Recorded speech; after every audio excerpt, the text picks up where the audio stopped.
Okay, so y'all don't get upset with me because I'm telling you, this is how easy it is. I'm serious. You're probably going to be like, you could have told me this. But I do want to show you, and I want to show you how it turns out.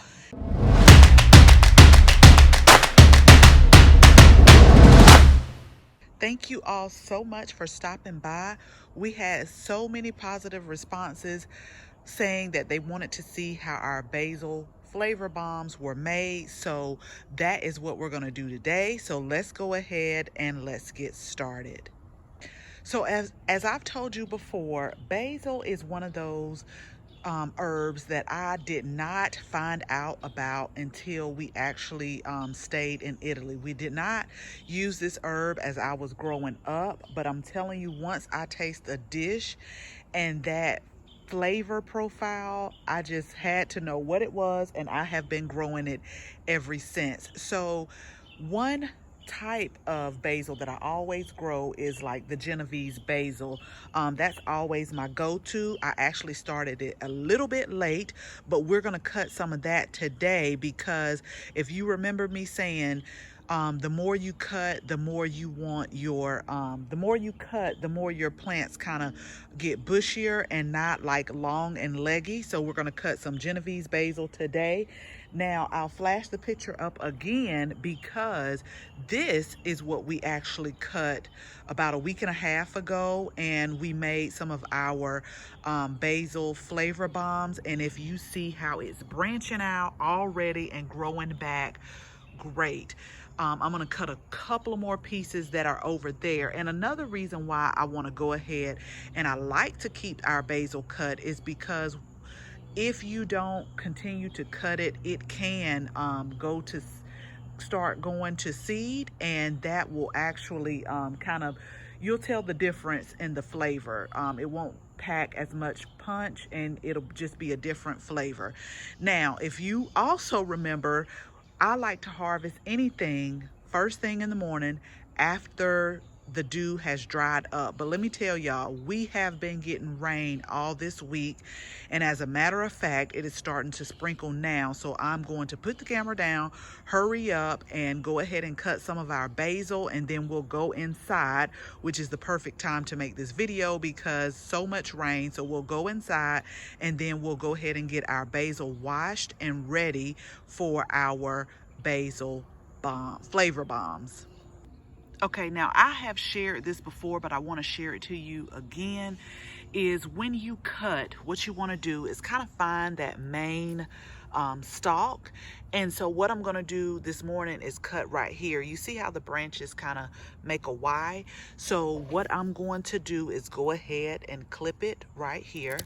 And then that will actually have it branch off some more and get some stability there so it won't be so long and leggy and begin to fall over. Okay, so we also grew some basil over here that I'm gonna go ahead and trim up. And for some odd reason, it seems as though I planted more purple basil this year than I did the regular green basil, but that's okay because I'm telling you, all of them pack a punch as far as flavor. They just taste so good. I can tell a little bit of difference. That's why me personally, Genovese basil has been one of my favorite basils to grow, but they're still so good. So I'm going to go ahead and cut this back so that it can bush out as well. And so that way we should have enough to at least make a whole tray full of our basil flavor bombs. So this year we chose to grow spicy basil, which is supposed to form like a little ball. And I will tell you that I like the plant, but I have not really harvested from it. It's not, you get just a little hint of spice, but as soon as I planted this little hedge, I really wanted it as a decorative piece to the garden. But I will tell you, for our zone here in 8B, like about 2 to 3 weeks later, they immediately started going to seed. Like so I don't think they're as compatible as like the normal basil that we normally grow. So I was coming in here just trying to stop it from going to seed, but now that I see the pollinators are loving it, so I am just really letting this go to seed just for the different pollinators, if you can see. And then we have some over here, and see, like this one and this one were late starters because they two of them died, so I put them in the ground. But as you can see, they're also starting to go to seed. So we're just gonna leave these here, like I said, for decorative purposes for the garden, and also for the beneficial pollinators of the garden as well. But I definitely didn't get a chance to harvest the Spicy Glow basil this year, and actually it did the same last year as well. So I went ahead and did a tad little bit more harvesting. I really need to come out here and cut the lemon balm, but I want to go ahead and get inside before it starts raining really hard. And so let's go ahead and go inside and make the basil flavor bombs. We'll come out another day and harvest the lemon balm. We have a little bit of time on that, so it's a lot of work that I have got to do out here. I was just, you know, kind of walking through the area, lots and lots of work, but it's only 24 hours in a day and we can only do what we can. So okay, we're going inside. I'm done, y'all. We're about to go inside. So what I do now is I go ahead and strip the leaves off of my basil, and then I go ahead and wash it gently in this salad spinner, and then I will spin off as much water as I can, and then if there's any water left, I will take my towel and blot it dry. But if you compost or something like that, you can definitely save these stems and put it in your compost bin. We actually vermicompost, so once a week I go outside and I feed the worms all of the scraps that we have collected over the week. So what I'm going to do is go ahead and strip all these leaves. I'm going to wash them gently in the salad spinner, and then I will go ahead and towel dry them, because I have been known to bring in a spider or two or a caterpillar or two that is on the leaves. So we definitely want to get that off. We don't want that in our flavor bombs here. So I'm just going to go ahead and do that, and then I will come back. And you guys, this is so easy. You're gonna be like, you just could have told me this up front. It's really easy to do. It just takes a little bit of prep work, and so that's what I'm about to do now. So I have my basil washed and ready to spin, but what I wanted to also tell you is if you don't have a salad spinner, you can use a bowl and wash it, or you can use your sink and you can do the same thing. Just kind of lightly swish it. You don't want to like bruise the leaves too bad, but yeah, you don't have to use a salad spinner, and really it's just to gently wash off any type of dirt, debris, or spiders, or anything that may have gotten in the house as you were harvesting and bringing everything in. So we are going to spin dry this, and then we are going to go ahead and put it in our blender.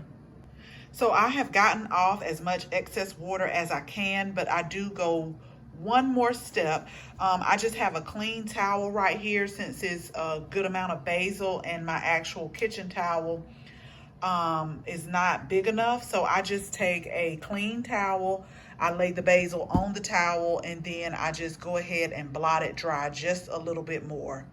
Okay, so y'all don't get upset with me, because I'm telling you, this is how easy it is. I'm serious. You're probably going to be like, you could have told me this, but I do want to show you, and I want to show you how it turns out.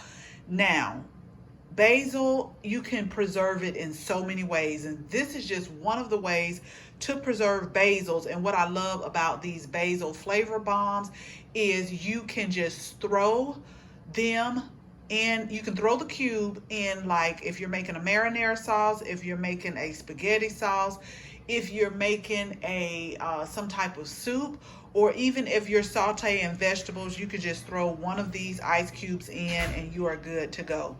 So what you need in order to make your basil flavor bombs is like an old school ice cube tray. and just a little bit of room in your freezer, because once they're frozen, I always transfer mine to a Ziploc bag. If you have a blender or a food processor, works too, and then you'll need olive oil. Now, this is what I mean by I can't give you the exact amount of olive oil to use, because it just depends on how much you harvest. So that's why I say don't get mad, because you may just go harvest a little bit or harvest a lot. So what I can tell you is what it should look like. It should be a paste, but it should be thin enough where you can pour in these ice cubes to freeze. And so you'll just have to keep, what I do is I start off with a little bit and go ahead and blend it, and then just keep adding more. I'd rather add more than to add too much, and then just think if you don't have any more basil to harvest, then you've kind of like messed up the recipe. So start off small and just slowly add more olive oil. So let me go ahead and do this, and then I'll show you how I like my consistency to be in order to pour in the ice cubes and then put in the freezer. So I wanted to show you the consistency that I like to achieve, again, before I pour them in the ice cube. And you have to be careful with pouring, because you will be pouring the olive oil and then thinking that you don't have enough and keep pouring more. So that's why I like to stop it and use this pusher right here to kind of push everything down, so that the blender can go ahead and suck everything in and blend it. But do you see how it's like a paste, but it's still a consistency where I can go ahead and pour it into my ice cube? So that's how I like mine's to be. Now, if you want it a little bit thinner, that's totally up to you. But like I said, once they freeze, and I'll show you how they look when they're frozen, because I already have some in the freezer. Once they freeze, you can just throw them in, and it's just basically olive oil and basil. So let me get these poured up, and then I'll show you, like the end result, like Magic TV or something like that. You know how they do it.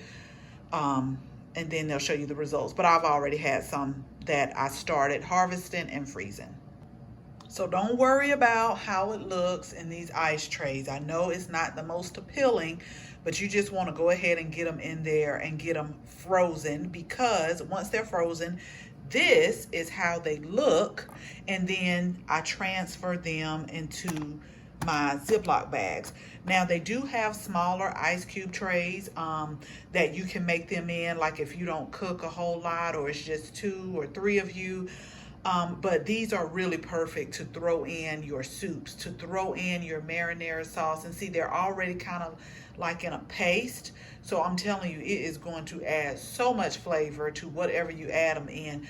One of my favorites really is like the sauteed vegetables with squash and zucchini and peppers.